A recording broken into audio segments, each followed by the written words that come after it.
Cannes a officiellement commencé. Première marche, première robe, premier film, première nuit cannoise. Et déjà une image qui a retourné la cérémonie.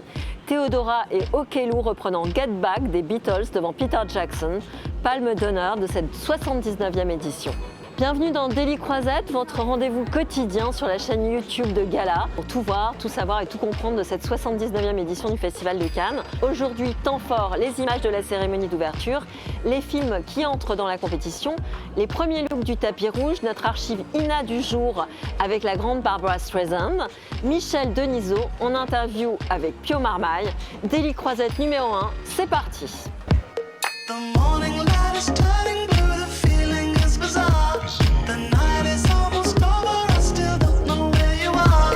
Bonjour à toutes et à tous, bienvenue dans Daily Croisette, le nouveau rendez-vous quotidien de Gala depuis la plage Gala Vega sur la Croisette. Chaque jour, on vous racontera les dernières 24 heures du Festival de Cannes, les films, les montées des marches, les looks, les fêtes, les coulisses et tout ce que les équipes de Gala voient passer au quotidien, et autant dire qu'on ne va pas beaucoup dormir. Et pour ne rien manquer du festival, vous savez ce qu'il faut faire, vous abonner à la chaîne YouTube de Gala. L'image de ces dernières 24 heures, c'était évidemment cette reprise des Beatles pendant la cérémonie d'ouverture par deux grandes artistes de talent, Theodora et Okello, qui est la chanteuse favorite de Billie Eilish. Le clin d'œil était parfait, les Beatles sous les yeux de Peter Jackson, à qui l'on remettait une palme d'honneur pour l'ensemble de sa carrière. Une carrière dont la dernière grande œuvre est justement Get Back, son documentaire exceptionnel de près de 8 heures sur les Beatles. Tout s'explique.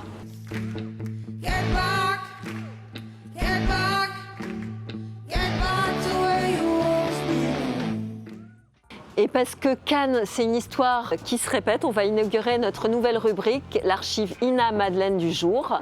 Cette fois, c'est Barbra Streisand qui recevra la palme d'honneur le 23 mai prochain et qui répond pour la première fois à une télé française lors d'une conférence de presse en 1969. Elle n'était pas plutôt arrivée, protégée comme une forteresse, fidèle à l'image de la star que les Américains ont fait d'elle, que déjà tout Londres ne parlait que de Barbra. Je voudrais jouer dans le cinéma français. Quel metteur en scène français préférez-vous? Truffaut, Godard, Alain René. Des archives à retrouver sur la plateforme Ina Madeleine. Pour nous raconter les premières couvertures de Gala, les shootings, les red carpet, les looks, nous recevons la rédactrice en chef de Gala, Erin Doherty. Bonjour Erin. Bonjour. Hier, c'était Eye Aïdara qui était en couverture du Gala Croisette. Et puis là, tu as mis deux autres actrices en couverture. Ouais. Absolument. On a démarré avec Eye Aïdara, et bien sûr, parce que quand on a appris qu'elle était maîtresse de cérémonie, on a déjà adoré ce choix. C'est une couverture qu'on a shootée à Paris. Parce qu'on avait cette information en avance, donc dans des conditions assez agréables, je dois dire, dans un studio parisien, avec le temps, le temps de la mise en beauté, le temps du stylisme, etc. Une fois qu'on est à Cannes, c'est quand même un autre scénario. On est plus en mode GI, et ça a été le cas avec les deux couvertures qu'on a shootées hier avec Anaïs de Moustier et Demi Moore. Et là, il faut... Qui a été un peu plus facile à shooter que l'autre. En fait, les deux, pour le photographe, ça a été facile, mais c'est le temps qui nous a été imparti, parce qu'il faut jongler entre leur mise en beauté, le stylisme, voilà, tout le travail du staff autour de ces célébrités, évidemment des marques qui les habillent, et la montée des marches. Et entre ce moment, ce temps long du stylisme et le moment de la montée des marches, il y a très peu de temps. Et là, on avait deux couvertures à shooter. Donc on a démarré avec Anaïs de Moustier qui était au Majestic. Mais on a eu, je pense, 8 minutes pour faire la couverture, trouver un lieu pour la shooter, parce que c'est vraiment des conditions du direct. Et ensuite, il fallait qu'on aille au Carlton, donc à un quart d'heure à pied. On l'a fait en courant, bien sûr, pour attraper Demi Moore avant sa montée des marches. Donc ça a été assez sport. Et ça, c'est les couvertures shootées à Cannes. C'est un peu tout le temps comme ça. Alors, le Festival de Cannes, c'est aussi un peu un festival de la mode. Ouais. Hier, on a vu un formidable défilé sur le tapis rouge. Est-ce qu'il y a des looks qui ont retenu ton attention? Si tu devais avoir un podium et mettre 3 looks à l'honneur, par exemple, tu mettrais qui? Alors, sans surprise quand même, Demi Moore, qui a clairement décidé de s'amuser au Festival de Cannes. Elle est arrivée dans l'après-midi dans une robe à pois Jacquemus, ravissante mais très très fun aussi. Et le soir, elle a joué le glamour à fond, encore dans une robe Jacquemus. La pièce incroyable, c'était aussi ce collier Chopard voilà, qui était complètement, qui recouvrait son décolleté. Elle était assez spectaculaire. Donc clairement, elle a décidé de jouer le glam à fond sur Cannes. Ça fait plaisir. Ravissante aussi, Anaïs de Moustier dans sa robe Prada. Là, on a vraiment une toute autre histoire, moins scintillante, mais très très chic évidemment. Ça lui allait très très bien. On sentait en la shootant qu'elle était contente d'être dans cette robe, qu'elle se sentait bien, c'est important. Et puis un petit coup de cœur aussi pour Vima Laponce, avec cette robe Louis Vuitton, ce grand cœur voilà, qui nous appelait. Et voilà, on a vraiment, je pense que c'est le trio gagnant. Écoute, merci Erin. Merci pour toutes ces couvertures plus belles les unes que les autres qui vont s'enchaîner pendant le festival. Et on te souhaite bon courage, on va suivre ça, bien sûr. Merci. Cannes, ce sont les stars, les tapis rouges, l'abbé, mais surtout c'est une compétition. Et il y a aujourd'hui 2 films qui entrent dans le grand bain. Quelques jours à Nagui du réalisateur japonais Koji Fukada et La vie d'une femme de Charline Bourgeois-Taquet, dont c'est la 2e réalisation, mais la première entrée en compétition. Dans ce film, Léa Drucker incarne une chirurgienne, chef de service dont la vie très maîtrisée va basculer au contact d'une romancière incarnée par Mélanie Thierry. On regarde tout de suite un extrait. Frida ? Oui. Bonjour. Bonjour. J'ai cru que c'était encore les infirmières quand vous m'avez appelé. Ça faisait 10 fois que mon téléphone sonnait, la penseuse avait une question auxquelles n'importe quel stagiaire saurait répondre. C'est tuant. Non, mais c'est moi, je comprends que vous ayez d'autres choses à faire. Allez-y. Je suis désolée, mais vous tombez mal, je vais opérer. Ah bah non, au contraire, moi je suis là pour ça. Mais vous faites pas partie de l'association, vous venez pas pour l'Ukraine? Ah non, pas du tout, moi je suis le... Ah, vous êtes l'écrivain, c'est ça, enfin l'écrivaine, je sais pas comment on dit. Voilà. Ah, d'accord. Ah merde, ah bah pardon. Non, c'est rien. Ah moi je suis désolée, bah, c'est Patricia, ça t'est pas trompée en fait. Je suis vraiment vache. Je l'ai à moitié engueulée. Et pour nous aider à rentrer dans cette compétition, je reçois notre éminent journaliste cinéma, Carlos Gomez. Bonjour Séverine. Bonjour Carlos. Très heureux de te retrouver dans ce contexte nouveau. Bah oui, c'est et sympa, familier. on a la mer. Alors combien tu as de festivals dans les yeux et dans les jambes? Dans les yeux, dans les jambes, au compteur, comme on dit, 25. 25 éditions du festival couvertes, d'abord pour le Journal du Dimanche, ensuite pour Gala. Et si on s'amuse à compter, ça fait quand même 50 semaines passées ici. Et 50 semaines, c'est quoi? Disons que j'ai passé une bonne année de ma vie en cumulé à Cannes à parler cinéma.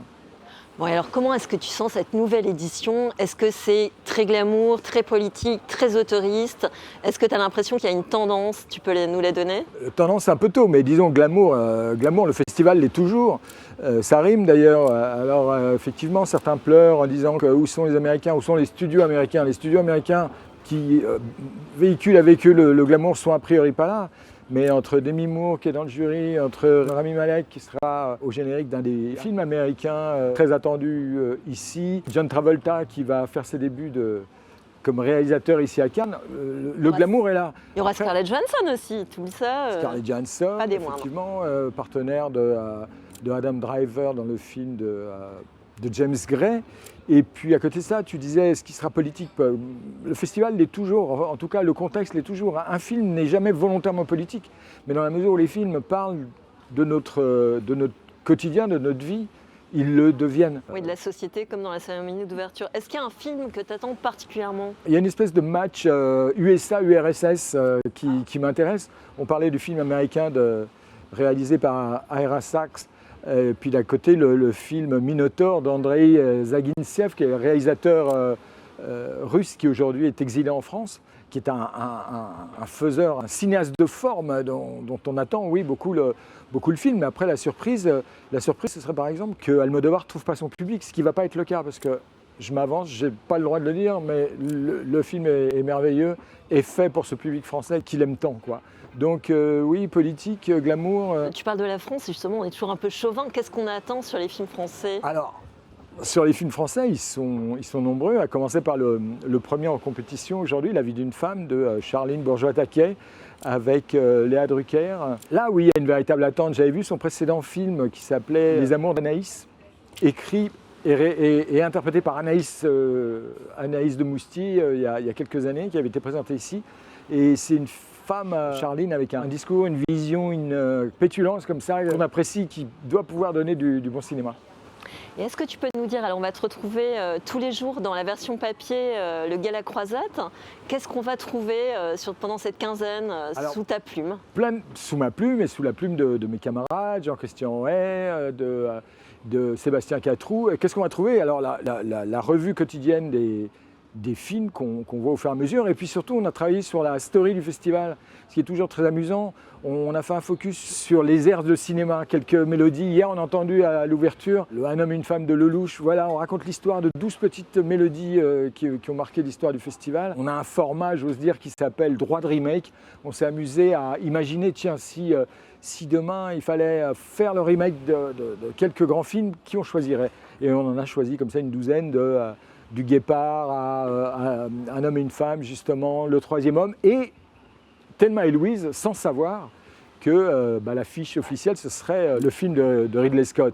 Alors, sur quoi on s'est appuyé? Sur ce qu'on croyait savoir. La vérité, c'est qu'il a failli y avoir un remake de Thelma et Louise il y a quelques années, avec Lady Gaga et Beyoncé dans les rôles bien connus.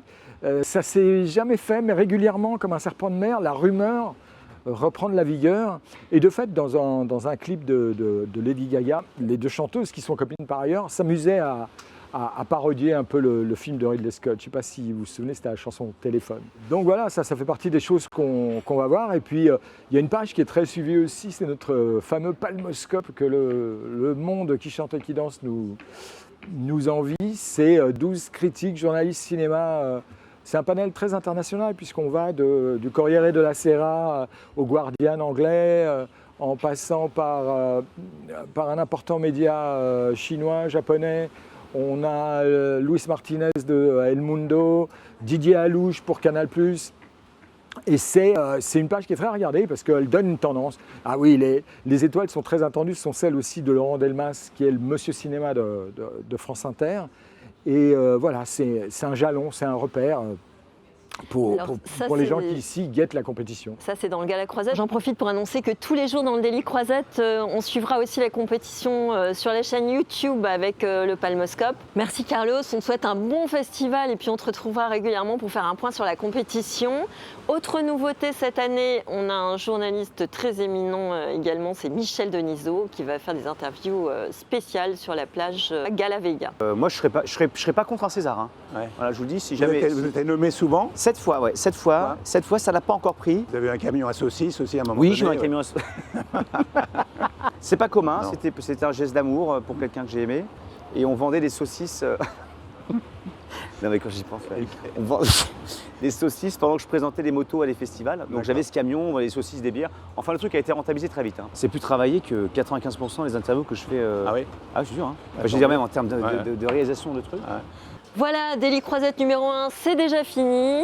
On se retrouve demain pour un nouveau Daily Croisette avec les dernières 24 heures du festival, les films qui auront fait parler, les stars qui auront illuminé les marches, les coulisses du Gala Croisette, le Palmoscope, le Canorama et bien sûr tout ce qu'on aura réussi à capter sur la Croisette. Pour tout voir, tout savoir et tout connaître du Festival de Cannes, retrouvez-nous sur la chaîne YouTube Gala. À demain.